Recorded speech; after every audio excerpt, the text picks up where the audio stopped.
എല്ലാവർക്കും മറ്റൊരു വീഡിയോയിലേക്ക് സ്വാഗതം. നമുക്ക് പരിപ്പുവട എങ്ങനെ ഉണ്ടാക്കണമെന്ന് നോക്കാം. അതിനുവേണ്ടി ഞാനിവിടെ വടപ്പരിപ്പ് എടുത്തു വെച്ചിട്ടുണ്ട്.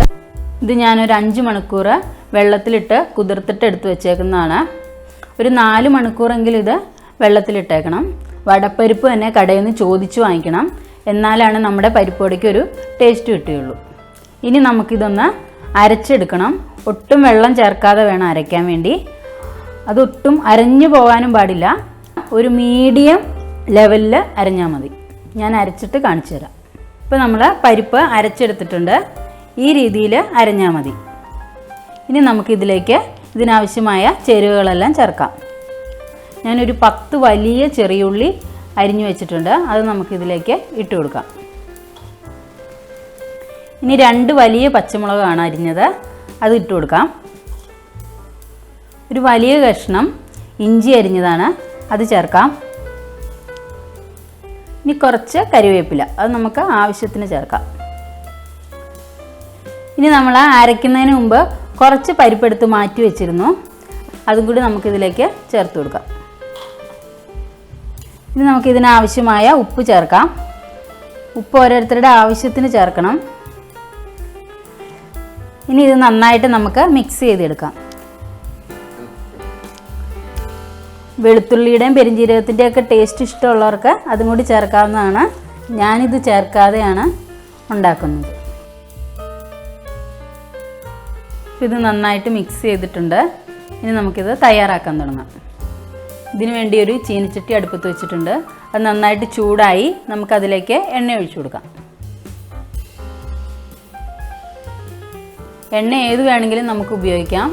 ഞാനിപ്പോൾ സൺഫ്ലവർ ഓയിലാണ് എടുത്തിരിക്കുന്നത്. ഇനി എണ്ണ നന്നായിട്ടൊന്ന് ചൂടാകട്ടെ. അപ്പോൾ നമ്മുടെ എണ്ണ നന്നായിട്ട് ചൂടായിട്ടുണ്ട്. ഇനി നമുക്ക് തയ്യാറാക്കാൻ തുടങ്ങാം. അപ്പോൾ അതിന് നമ്മൾ ആദ്യം ചെയ്യേണ്ടത്, ഒരു പാത്രത്തിൽ കുറച്ച് വെള്ളം എടുത്തു വെച്ചിട്ടുണ്ട്. അത് നമ്മൾ കൈ കൊണ്ട് ചെറുതായിട്ട് നനച്ചെടുക്കണം. കൈ അല്ല, നമ്മൾ പരത്തുമ്പോൾ നമ്മുടെ കയ്യിൽ ഒട്ടിപ്പിടിക്കും. ചെറുതായിട്ട് കൈ നനച്ചിട്ട് നമ്മളിത് ഒരു ചെറുനാരങ്ങ വലുപ്പത്തിൽ ഇത് ഉരുട്ടിയെടുക്കണം. ചെറുതായിട്ട് നമ്മൾ ഉരുട്ടിയെടുക്കുകയാണെങ്കിൽ നമുക്കത് അകമൊക്കെ നന്നായിട്ട് വെന്ത് കിട്ടും. അതുകൊണ്ടാണ് ചെറുതായിട്ട് എടുക്കുന്നത്. അപ്പോൾ നമ്മൾ ചെയ്യേണ്ടത്, ഇനി നമ്മൾ ഇപ്പുറത്തെ കയ്യിലേക്ക് പിടിച്ചിട്ട് ഇത് ഇങ്ങനെയൊന്ന് പ്രസ് ചെയ്ത് കൊടുക്കണം. പ്രസ് ചെയ്തിട്ട് പതുക്കെ ഇപ്പുറത്തെ കയ്യിലോട്ടാക്കിയിട്ട് നമുക്ക് എണ്ണയിലേക്ക് ഇട്ട് കൊടുക്കാം.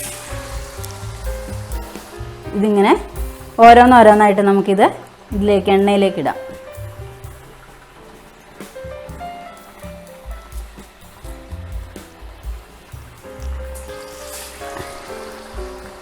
ഇതിനി ഇവിടെ കിടന്ന് ഒരു വശം നന്നായിട്ട് മൂക്കട്ടെ.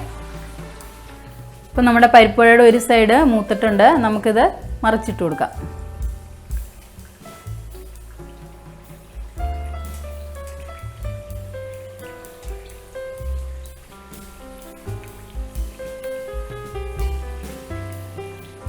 ഈ സൈഡും കൂടെ നന്നായിട്ട് മൂക്കട്ടെ. ഇപ്പം ഇത് മൂത്തിട്ടുണ്ട്. നമുക്കിത് എണ്ണയിൽ നിന്ന് എടുക്കാം.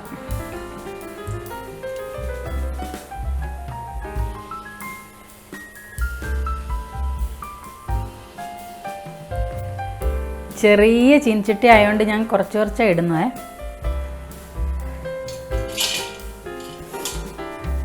എല്ലാം ഇങ്ങനെ ഉണ്ടാക്കിയെടുക്കാം. എല്ലാവരും ട്രൈ ചെയ്ത് നോക്കണം. അപ്പോൾ നമുക്കിനി മറ്റൊരു വീഡിയോയിൽ കാണാം.